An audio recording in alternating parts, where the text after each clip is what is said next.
iba't ibang dokumentong ninotaryo ng abogada na yun, iba-iba ang pirma. Ngayon, ipakita natin para makita ng mamamayan. Oo. Yan. Yung dalawa na yun, pareho ba yung pirma? Na, patay tayo dan.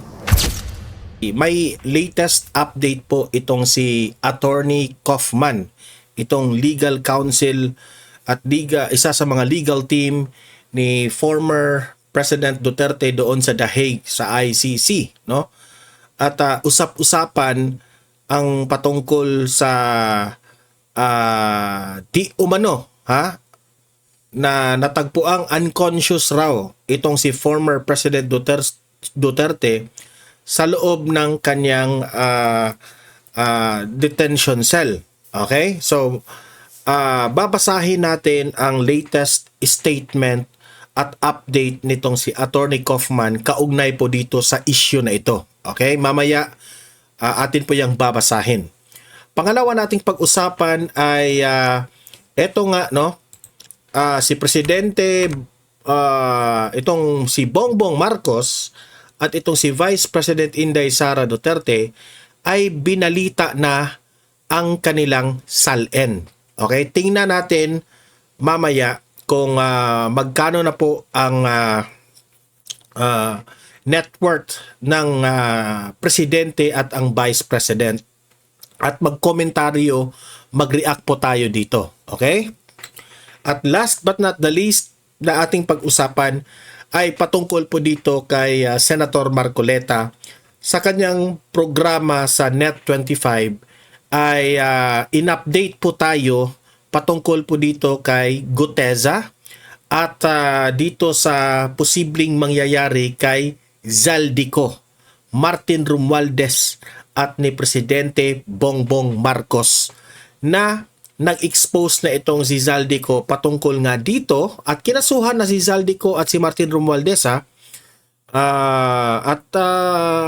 ano ba ang magiging papel ni Bongbong Marcos kaugnay dito kasi nabanggit nga yung pangalan ni BBM dito sa korupsyon na ito. Okay? So yun po ang mga pag-uusapan natin ngayong araw na ito. Pero guys, bago ang lahat, help me po muna na i-like at saka i-share itong video na ito para guys kakalat ito sa taong bayan. Okay? Sabay-sabay muna tayong mag-like and share sa Donmar TV. Itong video na ito, like and share. 1, 2, 3, go! Okay, naka-like and share na ba lahat? And also guys, sa mga bago pa lang dito sa aking channel, mag-subscribe na po kayo para lagi kayong updated sa ating mga balita. And at the same time, yung mga cellphone ninyo, ma-notify yan kung meron tayong breaking news, bagong uploads, o kung nagla-live ang ating channel. Ma-notify kayo lahat dyan. Kaya mahalaga po na mag-subscribe tayo sa Donmar TV. 1, 2, 3, go! Ayan, nakasubscribe na ba lahat? Okay, so unahin muna natin kung gaano ba katotoo itong kumakalat na balita na ito raw si former President Duterte ay natagpuang unconscious sa kanyang detention facility. Ito yung update ni Attorney Kaufman kasi lilinawin po natin itong balita na ito sabi dito, latest update on FPRRD. So, nagsalita na po si Kaufman at ito ang sabi niya. I would like to state in no uncertain terms that the information circulating on the internet suggesting that former President Duterte was found unconscious in his cell this morning is totally untrue. So meaning to say guys, kung sino man ang nagpapakalat sa balita na yan na si former President Duterte ay natagpuang unconscious sa kanyang detention cell, fake news po yan. Hindi yan totoo Yan siguro yung mga negative na tao na galit kay Duterte. At sabi pa dito, I have just spoken to him and he is stoically awaiting the judgment of the ICC Appeals Chamber. Meaning to say, Duterte is nananahimik sa loob ng kanyang detention cell at naghihintay kung ano ang magiging desisyon ng ICC sa kanyang appeal sa interim release. Yan po. That's a good news. No, na walang nangyari kay former President Duterte. Okay si Duterte. Okay? On the matter of the interim release. Ayan, Attorney Nicholas Kaufman, lead counsel sa team ni FPRRD. Ayan. So, ang impormasyon na ito ay galing kay Alvin and Tourism. Ayan, shout out kay Alvin and Tourism, no? Na laging nag-update sa atin dyan sa The Hague. Okay?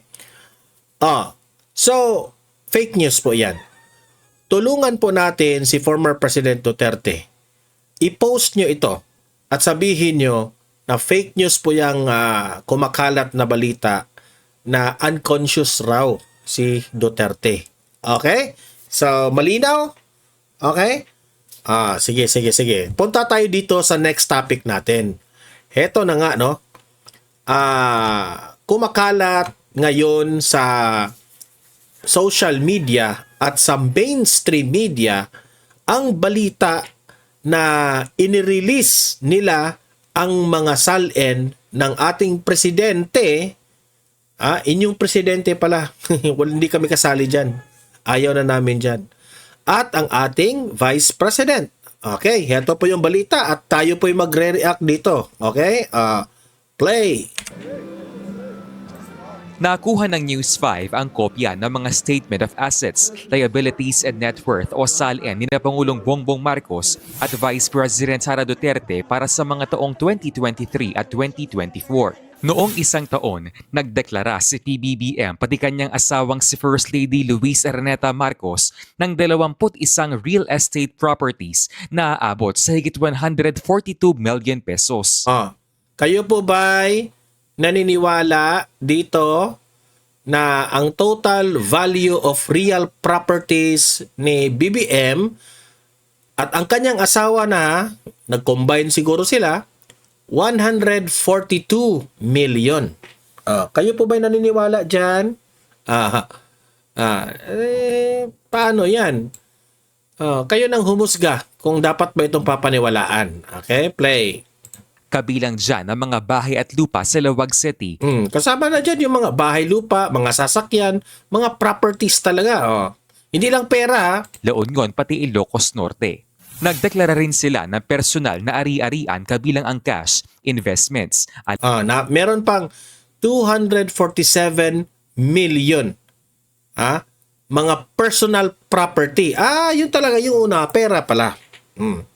So, tumataginting rin na mga aabot rin ng mga 400 million lahat-lahat, okay? lahas, mga sasakyan at paintings na aabot sa higit 200 mali pala ako doon sa unang explanation ko. Talagang pera lang talaga yun. Ito, dala na ito, personal property. 47 million pesos.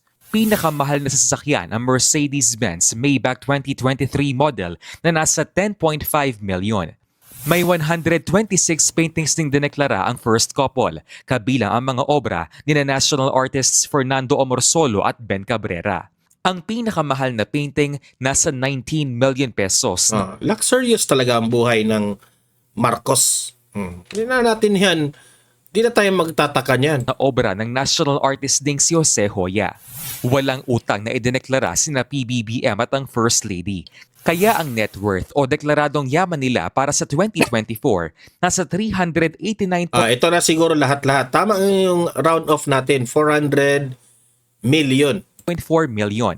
Makikita rin sa Annex D na kanilang 2024 SALN ang mas malaking net worth na aabot sa higit 1.3 billion. Grabe. Ang pinagbasehan daw niyan ang December 2024 appraisal report ng private appraisers na Cuervo Appraisers. Bahagyang kayo nang humusga niyan ha. Abot ng 1 billion ha. Taas ang net worth ng Pangulo at First Lady noong isang taon. I-combine ng First Lady at si BBM, 1 billion raw. Kayo na mag-analyze ha. Sa totoo lang, ayoko manghusga. Sige, kayo. May iniisip rin ako ha. May iniisip rin ako. May iniisip rin kayo. Bahala na kayo dyan, di ba? Ah, kumpara sa higit 381 million pesos noong 2023 base sa alituntunin ng Civil Service Commission sa paghahain ng SALN at nasa 1.16 billion pesos kung pagbabasehan naman ang appraisal report ng private appraiser. Sabi ng palasyo, gusto raw nilang maging transparent sa yaman ng Pangulo kaya naglabas sila ng appraised value na kanilang yaman. Hindi ba mas maganda kung makikita nyo kung ano yung value, yung updated value ng mga properties? Mas maganda, mas maliwanag, mas transparent. Para mas maganda rin makita ng taong bayan kung maganda na yung value ng mga properties na dating na-acquired before. Dahil darating yung panahon na sasabihin nila na ito na yung value niyan. So dapat i-declare. ito yung nakaka-sad, no? Ito mga politicians natin, no? Billion yung mga pera ng iba, no? Pera na yun sa mga million lang, no? Natural lang yun. Pero mga government officials na umabot na mga 1 billion yung kanilang mga net worth, no? Kaya pala na ang daming mahirap sa bansa natin. Kasi nasa kanila na lahat ang pera. That's greed of money. Paano ba? 'Di ba? Kung meron kayong 1 billion na pera, mamamatay ka na lang, hindi yan mauubos. 'Di ba?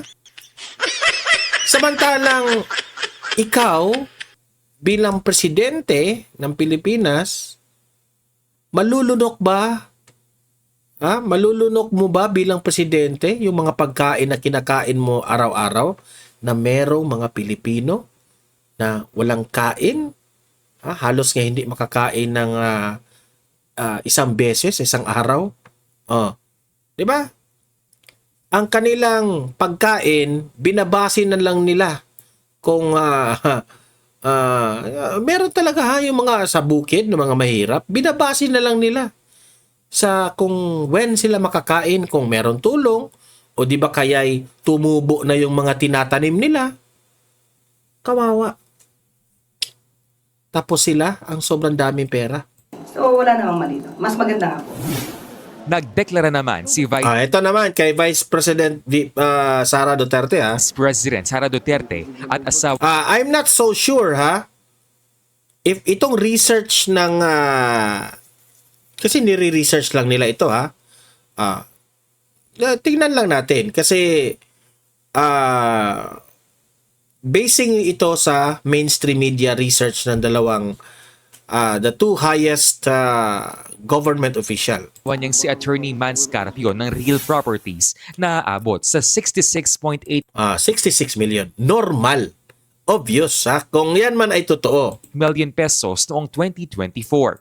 Remember, subtotal is 66 million kay VP Sara.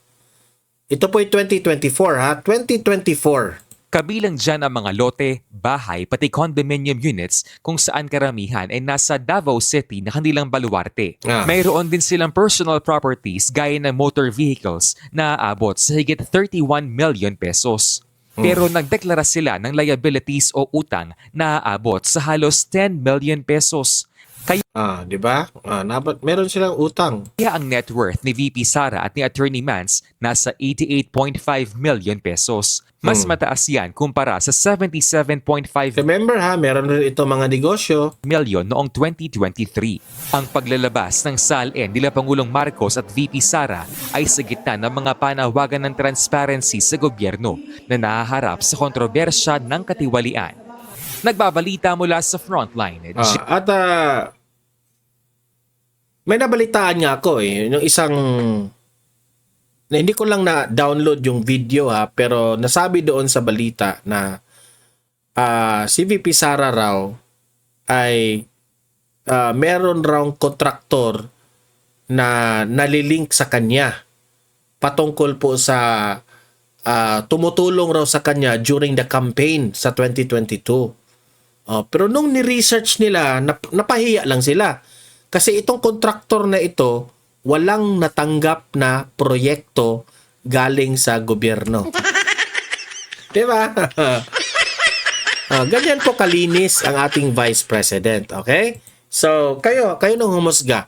Naniniwala ba kayo doon sa mga SALN ni Bongbong Marcos at ni Vice President Inday Sara Duterte. Anong masasabi nyo sa SALN ni BBM? I-comment nyo dyan ha. At anong masasabi nyo sa SALN ng ating Vice President Sara Duterte? I-comment nyo dyan kung satisfied ba kayo sa information. Okay? At kung meron man kayong pagdududa, i-comment nyo dyan, sabihin nyo dyan para basahin natin. Okay, heto na. Without further ado, pakinggan na natin itong latest update kay Guteza, Saldico, Martin Romualdez at ni Bongbong Marcos dito sa malawakang korupsyon na nasangkot sa inyong mga pangalan na ito. Only here with Senator Marcoleta. Tayo po yung mga makinig dito sa programa niya sa Net25. Ito, play. Play. Dating Congressman Saldico. Pero ngayon, iba naman ito, Nason. Yung may warrant of arrest. Yung may warrant of arrest, ito yung sa ipinal nila sa Sandigan Bayan eh. Ayun. Ninako na yan nung isang linggo. Sa nauhan. Oho. Babasahin ko na lang yung buong balita dyan para magkaroon tayo ng context dun sa ano ba yung ipinail. Oo. Inirekomenda po ng DPWH at ng ICI ang pagsasampa ng plunder at iba pang kaso laban kay dating Speaker of the House Martin Romualdez at dating ako Bicol Representative Saldico. Isinabmit po ni Secretary Vince Dizon kasama ang iba pang opisyal ng ICI ang kanilang Joint Referral Report. Naglalaman po ito ng rekomendasyon sa Office of the Ombudsman. Kaninang umaga, nakita ko yung video dyan. Ang dami nilang mga kahon-kahong dokumento. Yes. Nang hingan ho ng pangunahing komento, sinabi naman ng tanggapan ni Romualdez na handang harapin ng dating speaker ang anumang isasampang kaso sa kanya.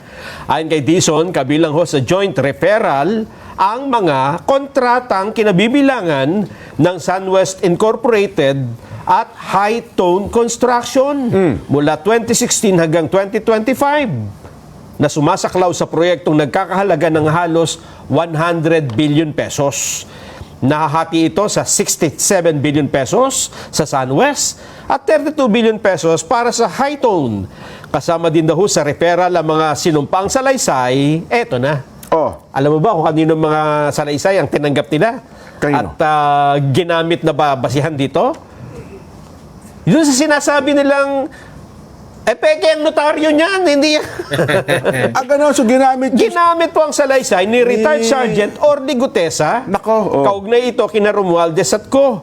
Sinabi noon ni Gutesa sa harap ng Senate Blue Ribbon Committee na kabilang siya sa mga naghatid ng male-maletang pera sa bahay ni Romualdez at ko. Magandang balita yan kung totoo yan. Apo.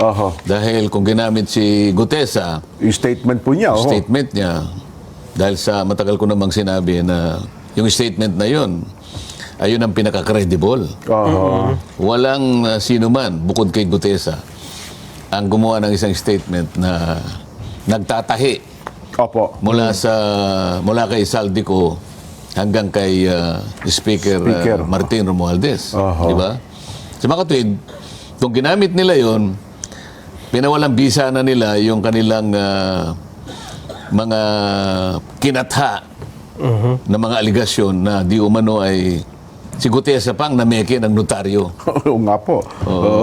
Dahil sa alam naman nila siguro na hindi naging issue yun sapagkat si Gutesa humarap naman talaga sa pagdinig ng Blue Ribbon Committee. Na kung saan ang pinaka-issue doon ay yung kahalagahan at saka yung katotohanan na inihayag niya sa Blue Ribbon Committee. Kaya kung yun ay isa sa mga ginamit, medyo okay naman sa akin yun. Ayun, Pero teka lang, hindi kasama sa balita na kasi ang narinig ko rin kayo na sa ibang istasyon na Nelson, bukod kay Gutesa, ginamit din na ata yung statement ni Saldico, yung mga video messages. Parang hindi na bagit parang yung kay Gutesa, at saka ito pong huling mga video ni... So, teka muna, kung ginamit yun, may binabanggit pang mga tao si Saldico, di ba? Yun nga po, Ang totoo niyan, binabanggit niya ang Pangulong Marcos. Ayan, nasabi niya yun. So, yan naman hayag naman talaga yan. Yes, Wala naman tayong itatago rito. Narinig naman nating lahat. Buong Pilipinas ay sinabi niya na nagdadala siya ng pera kay Martin Romualdez at sa ating Pangulo. Di ba? Tama po. Anyway. Pagka So, po ganun- yung ba pinaktor ng ICI? Ayun nga po ang tanong namin, pagka po ba halimbawa gano'n, ginamit mo ang isang testimonya sa laysay, sa isang ipapail mo pa lang na information, pwede bang mamili ka lang kung sino ang dapat mong isama? Hindi ka makakapamili. Pag ginamit mo yun, gamitin mo lahat kung ano Yung yung nakasaad kabuuan. doon. Ayun, yung pala yun. Pagka hindi ganun ang ginawa mo, pupunta ka na naman sa bending dalo. Ganun ba yun? Di ba? Binabaluktot Twisting pa- dalo. Opo. Di ba? Pero ang tanong, Jensen, halimbawa, ang sabi nyo, nabanggit nga yung pangalan ng Pangulo, pagka isinama nila yun sa papailan nila sa ombudsman, baka naman sabihin, hindi na namin sinama kasi ang presidente may immunity from suit. So hindi yan ang tamang forum. Dapat yan sa impeachment. Theoretically kasi, Opo. ang pinag-uusapan natin, kung ginamit Ito yung usapin kung hindi naman makakasuhan si Bongbong kasi may immunity ang presidente. Alam natin yan. Pero pwedeng impeachment. Okay? Ang tanong, sino ang ngayon ang mag-file ng impeachment complaint? At ito ay galing sa taong bayan or sa Kongreso ba? nila yung statement ni Gutesa, Okay. maliwanag naman na binanggit niya si Saldico at saka si Martin Romualdez. Apo. Ngayon, kung totoo na ginamit naman din yung pahayag sa maraming installments, pahayag ni Saldico, si Saldico, binanggit naman niya si Martin Romualdez at Ayun. binanggit din niya ang Pangulo. Oho. Kapag pinagsama-sama mo yon, alam mo kung sino talaga ang dapat na maging subject matter ng investigation. Okay. Kaya tinatanong ni Nelson, Oo.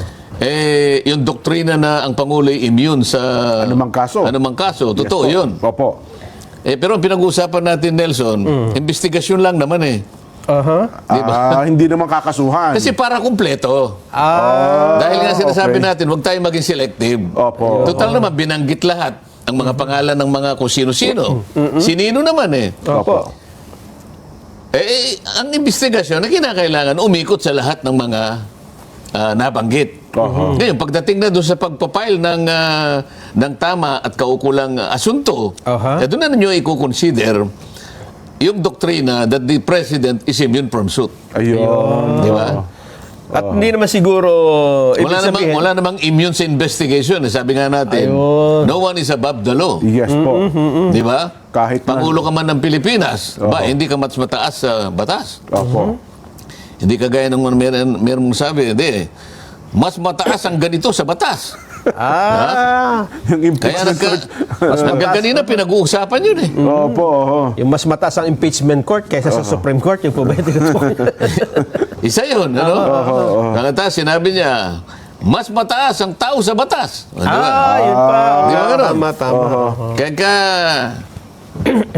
Parang si pinariringgan si Erwin Tulfo doon. Erwin Tulfo, shout out! hetot lahat. Kasi nga naman, Sen, Vox Populi, Vox Day di ba? Voice of the people, ano tawag yan? Voice of God. Voice of God, parang gano'n Bakit? doon yata sinimulan Yung yun. voice of the people, pinagsama-sama sa isang dokumento na kung tawagin ay saligang batas. Yun na yun. Ayun. Yan ang voice of the people. Yung saligang ba? Ayun. Hindi dahil siya nagsalita lang isang kalipunan. Opo. Ano? Ganun pala yun. O ang tawag doon, the law of the mob. Oho. Yun. Diba? Mob Pagka rule. sumigaw ba Mob rule dito, yun. yun na yung batas. Hindi po ganun. Anarchy Ang na. pinagsama-samang boses, di ba? Opo. Ng lahat ng mamamayan ng Republika ng Pilipinas ay naisatinig Oho. doon sa ating saligang batas. Ayun. Pasasakop ka doon? Oho. Yun pala ang konteksto noon. Ano, Pero teka lang, kayo po, personally, sapagkat kinasuhan na po si Speaker, di ba? At saka iba pa. Kayo ba bastante na doon, Sen? Anong ibig mo sabihin sa Sen, sabihin bastante? sapat na ba yun? Kasi ang hinahanap nga natin, sabi niya, mastermind ng mga katiwaliang ito eh. Ngayon, Kaya nga sinama na. sinasabi ko, kung ang pinagbasihan nila, yung sinasabi nyo, binabanggit nyo, wala pa akong nabasa tungkol dyan. Oo. Di lahat ng nabanggit, isama lahat sa pag-investigasyon. Oho. Di ba? At saka na natin pag-usapan kung sino yung dapat masama at hindi masama. Pero kailangan yung investigasyon Para buo. ay sa kanyang kabuuan para walang masabi yung tao na meron na naman kayong pinagtatakpan.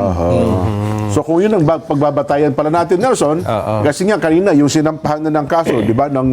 Iwanagin yun. natin na madali lang yan. Si Gutesa, Opo. marami siyang binanggit. Aha. Yung nagdala ng pera, binanggit niya si Congressman Eric Yap.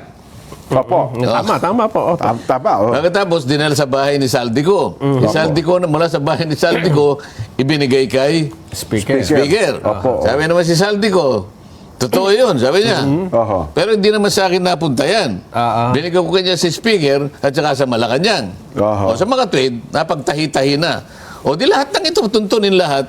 Ayun. Hindi naman natin sinasabi na pagkomo inimbestiga, Yun na kagad. yun na kagad. Siyempre Ang po kaya sinasabi natin, naimbestigahan yung eh. konteksto ng investigasyon, Opo. para sa ganun malaman ng tao.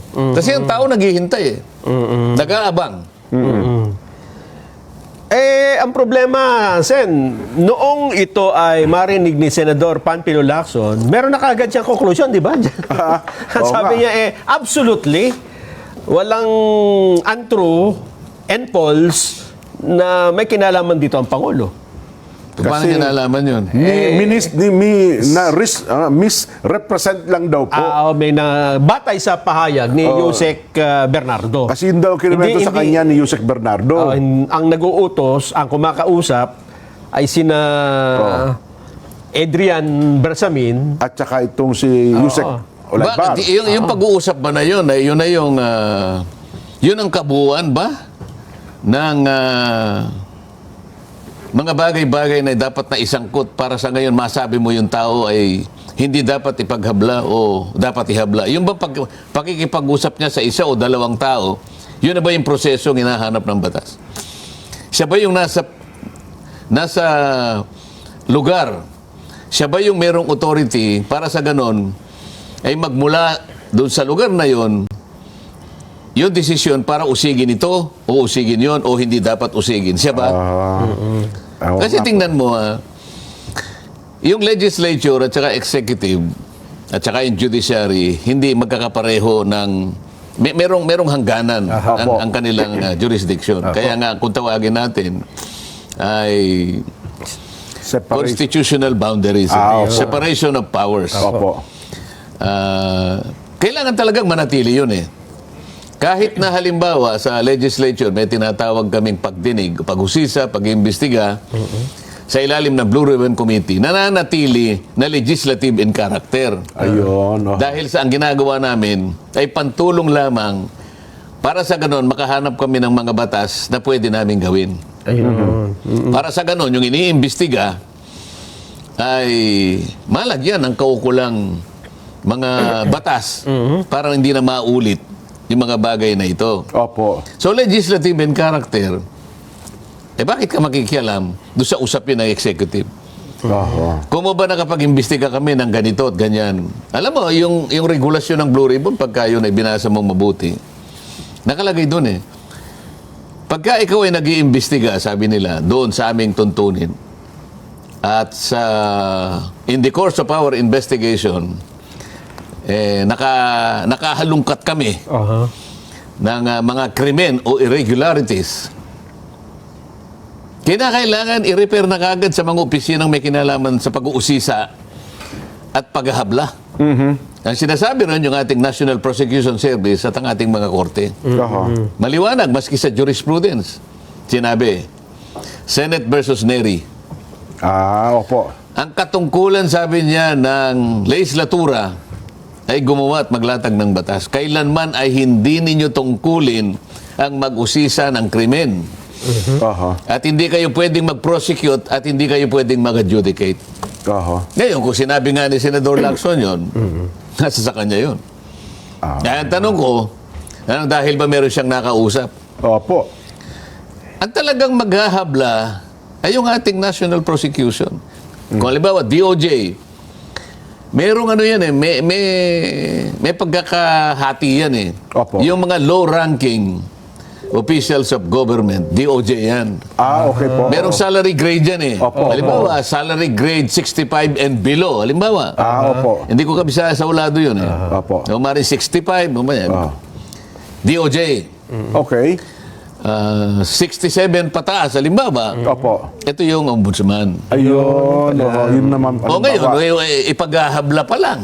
Oho. Pinag-uusapan pa lang natin ang mga mekanismo na kanilang iniisip para ihabla kung sino yung dapat ihabla base sa mga testamento na kanilang pinagbasihan. Opo. Pinag-usapan na natin ngayon. O mag-iimbestiga pa lang eh. Ayun. O bakit inunahan mo na ano sabi? Absolutely. Absolutely untrue and false. O baka tayo, baka ka kung mailigaw na naman. Hindi natin sinasabing may kasalanan ito o may kasalanan. Pero pakaiwasan natin na magbigay ng sariling opinion na para bagang alam na natin ang pangyayari. Oho.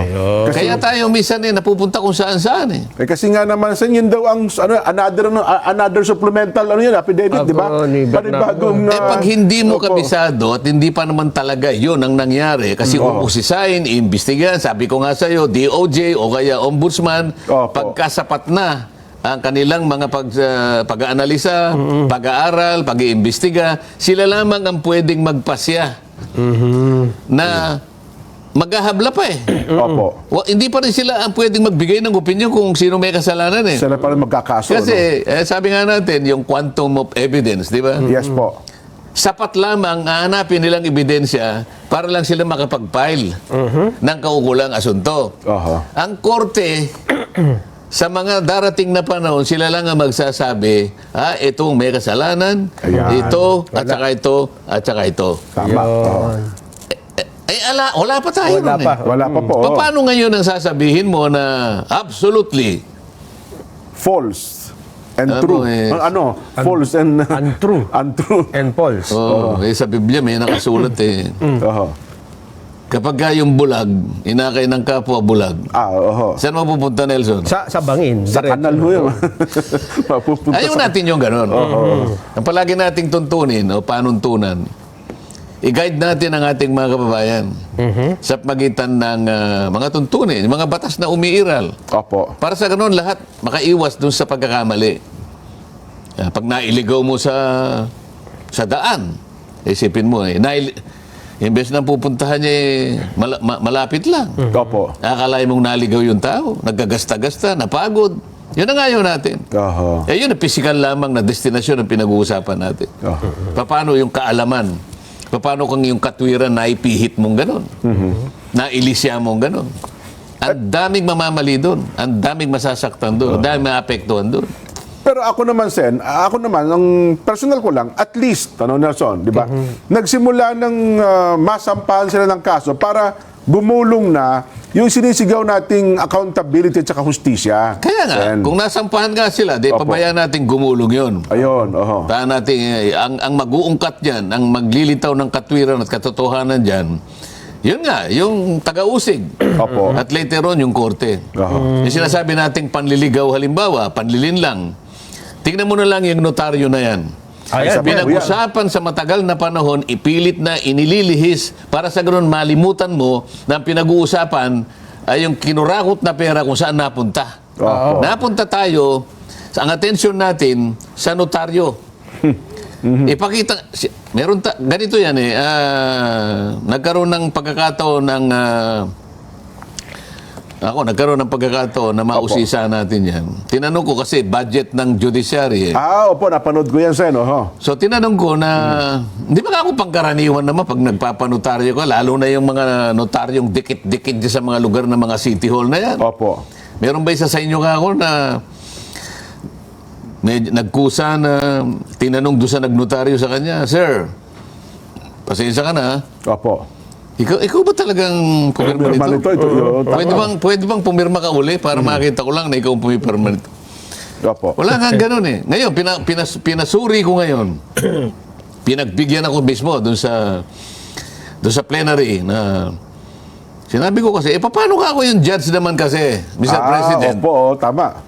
Kumukuha lang naman ako ng mga ilang pyesa, ilang piraso Ilang ng mga samples. dokumentong ninotaryo ng abogada na yan. Opo.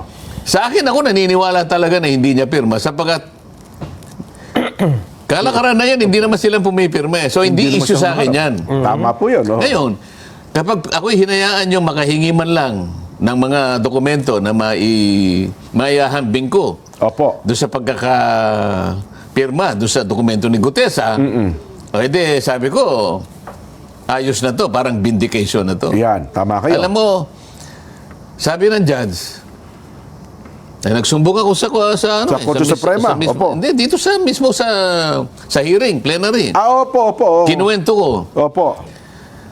Pinayagan ako ng Office of the Clerk of Court ng Korte Suprema na makahingi ako ng mga samples. Ang hiningi ko pa nga 3 dahil hindi naman ako gusto ko madalian lang eh. Opo, 3 piraso lang. Oho. Pumayag naman yung korte ngayon dahil wala siyang magagawa. Akalain mo namang ang desisyon niya, siya raw ang mamimili nung mga sample na ibibigay sa akin. Totoo nga. Sabi ko, bigyan mo ko ng sample. 3 sample, January to August. Okay. E di 8 buwan yun. Opo. 8 buwan. Tatlo. 8 times 3, 24 pieces. Oho. Pinili niya talaga. Ganun po. Yung pinili niya, yung talagang magkakamuka nung pirma talaga. Nung pirma talaga ni Iniiwasan attorney, niya pirma yung niya. mga hindi pirma na pero nanggaling din sa kanyang notaryo. Ayun, Oh.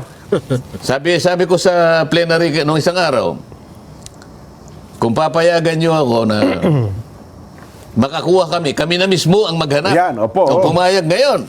Pumayag yung court Ando ng administrator. 2 justices. Opo. Sige po, Your Honor, sabi niya. Ngayon po ay openly pinapayagan namin kayo na ang inyong mga staff ay pumunta. Kung gusto niyo, ngayon na rin. Hindi, bukas na po. Bukas na, para oo nga, tayo, Yung bukas is today. Ngayong araw Hindi, na to. kahapon. Nakakuha na kami. Kahapon. okay, Kasi okay. isang araw pa yun eh. Oho. Okay. So, Wednesday pa ngayon. Nakakuha kami ngayon ng Ito yung lawyer na nag-notarize kay Gutesa. napakaraming iba't ibang dokumentong ninotaryo ng abogada na yun, iba-iba ang pirma. Ngayon, ipakita natin. sige Para, nga po. para makita ng mamamayan. Oo. O yan. Yung dalawa na yun, pareho ba yung pirma? Na, patay tayo dan. Pilit na kinokopya, Sen, pero para magkaiba. Hindi, gusto ko lang tingnan nyo isa-isa. Pareho yan. Oh. Hindi Patay tayo pareho yung Hindi, pirma ang pero- tingnan nyo, yung sa Opo. taas. Yung sa taas muna. Yan, oh. Pareho ba? Parang pinaikli lang yung isa. Magkaiba po, magkaiba. Hindi, Nelson. Ang tingnan mo lang kung pareho o hindi. Yung pirma. Hindi kasi pumipirma ko sen minsan, pinapaikli ko lang. Hindi, ang tinitingnan ko dyan, yung hindi pareho yan. Oh, magkaiba Opo, nga sila. Magkaiba talaga yan. Opo. Ngayon, ipakita nyo pa yung iba. Walang isang pareho dyan eh. Yung kamukha ng isa. Oh. Na maikli lang. Oo. Ang tingnan ninyo yung pirma. Yes, Nelson. Ayun nga, yung Okay? pirma. Maikli lang po. Parang dalawang letra lang. Ikumpara nyo sa unang dalawa, iba na naman yan. Yan ang ibig ko sabihin. Pati nga ng isa pa.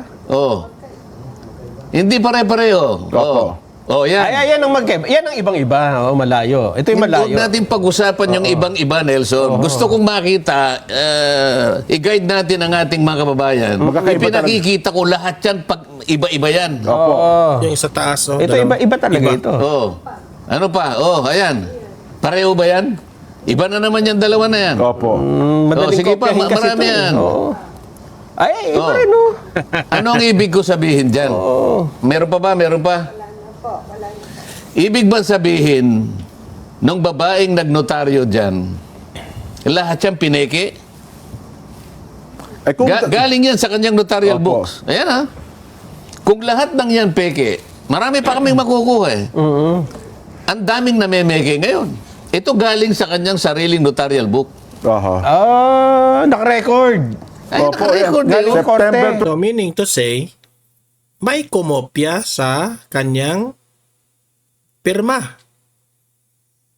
Baka sekretary niya o ginagaya na lang para magkapera sila sa mga nagtunotarize. 25. Ba't bago-bago? Yung pirma ni 25. Gutesa, isa 2025. lamang sa mga iba-ibang ganyan. Ayun. Opo. Ito, February 2025. Pero Sen, babang tinitingnan nyo yan, may public statement siya, ano bang petsa ngayon? 21. Kahapon. Oh. Siguro nakita nyo yung ipinakita nyo sa... Kahapon nga yatang nagpunta yung mga tao namin. Opo. Yung staff ninyo. So hindi pa niya alam. Alam niya. Ito yung kukwento ko sa inyo. Opo. Hindi pa pagkaalis mismo ng mga tao ko, Which is gumawa siya ng public statement. Ayun. So meron siyang contact doon sa RTC. Ayun. Oo. Ay, check yun. Alam niya ngayon na alam ko na yung gagawin ko. Sa dami nitong pirmang ito na hindi pare-pareho, ibig mo sabihin lahat, peke lahat yan? Kagaya nung ginawa niya kay Gutesa? Eh, yan ang lilitaw dyan, Sen, kung tatanggapin natin yung kanya paliwanag. Kung Lahat yan, tatanggapin ko peke. na yung kay Gutesa ay peke, lahat ng yan na nandun sa kanyang notarial book, Lahat na yan peke. hindi pare-pareho ang pirma, Opo. o paano nangyari yan? Sa mga tuwid, yung clerk of court ng Maynila o yung executive judge, di wala man lamang siyang ginagawa na kahit papano at random, i-monitor niya. Sa dami ng mga nagnunotaryo ngayon, Ba't iba-iba diyan nga naman ang lumilitaw, pirma? Oho. hindi lang 3, maring 5 tao ang kinakasangkapan niya para magnotaryo para sa kanya. Oo nga, oo nga. Kaya yun ang gusto kong establish. Sabi ko sa judge, hindi po ako interesado Opo. Diyan sa pirma niya, kung yan nga ipirma niya o hindi. Mas interesado ako na magbigay ka sa akin ng sample para ma-determine ko na yung kay Gutesa isa lamang. Sa mga maraming mga peking pumipirma para sa kanya. Ayun nga. Bawal yan sa notaryo. Sa notarial service, bawal na na mag-delegate ka ng isa mong tao, sino man yon, Oo. Correct. para pumirma para sa'yo. Dahil pinagkakakitaan nyo yan. Oo nga. Tama po. May bayad dyan eh. Yan ang sinasabi ko na panliligaw. Ito Sen, ang kanyang statement.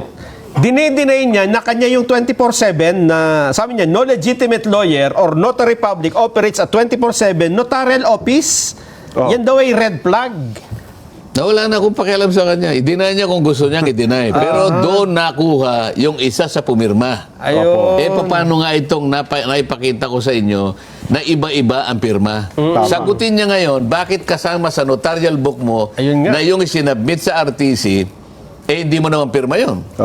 Kasi yung pirma niya, pinangatawanan niya, ito yung pirma niya. Ayun nga, Lahat Looking ka ng ngayon, pirmang espera. nakita nyo, hindi ka pareho ng pirma niya. Ayun. Ano lahat ito? Eh, Yan ang problema. kasi bawat branch ata yan, Sen, iba-iba yung pumipirma. Kasi No, may ang isa mga pa. Kasi ikaw lawyer ka, sana umamin ka na lang. Bakit mo kasi dinideny yung affidavit ni Gutesa? Malaking problema mo ngayon. Talagang siniseryoso ka ngayon ni Marcoleta. GG ka ngayon. branches yan eh. Napansin ng mga tauhan ko pinapunta ron. Opo. Yung pag-submit niya ng mga dokumento, loose lang eh. Mali yun, kasi nire-require dapat naka-bind. Okay. Para hindi mo Tatanggal mapalitan na yung mga... Kasi may nagpapalit yan, may sindikato rin, may isisingit ka rin eh. Alam mo nangyari? Oo. Loose leaf na nilagay lang sa isang parang brown ano. Nako. Yun ay isa sa mga makikita mong kaparaanan para makapagsingit ka ng mga dokumento, lalo na yung antedated. Ina-antedate, Malaki yes ang po. kita dyan. Naku po. Malaki ang kita dyan. Matapang pa siya, siya pang nagbabanta. Espera vows legal action to protect her name and integrity of notarial practice. Maghintay ka. Maghintay ka. Ayun. Pinakamabuti, yung maglalakbay, Nelson, magpaalaala muna tayo. Yan. Mahalagang paalaala po ito. Kayo ba Okay, so yun po ang patungkol po dito sa abogado na nagpirma sa affidavit ni Gutesa. Okay? So, meron na po silang nakalap na ebidensya ang team ni Senador Marcoleta, no? At nakuha na nila yung 6 na buwan. 6 ba yun? I think 8 months, no? 8 buwan na tagti 3 pieces of sample ng mga notarized na mga ginagawa nila, no? Na nakita nila doon na meron pong iba-ibang pirma. Okay? So, yun po ang update, no? Mag-comment, mag-react po kayo. Anong masasabi nyo dito? At talaga ba ma-impeach ba? Impeachable na ba itong si Bongbong Marcos sa nabanggit ni Zaldico? Mag-comment at mag-react. Ano po yung argumento? Babasahin natin yan sa comment section. Okay? Paki-like, paki-share itong video natin para kakalat ito sa taong bayan. And sa mga first time na nakabisita dito sa ating YouTube channel, subscribe na po kayo dahil libre lang po ang mag-subscribe. Updated pa kayo sa ating mga balita. Okay? Just pindutin nyo yung red button dyan, subscribe. Okay? So guys, see you in my next video. Have a great day. Have a great night. God bless po sa ating lahat. Mabuhay ang Pilipinas and God save the Philippines. Bye-bye.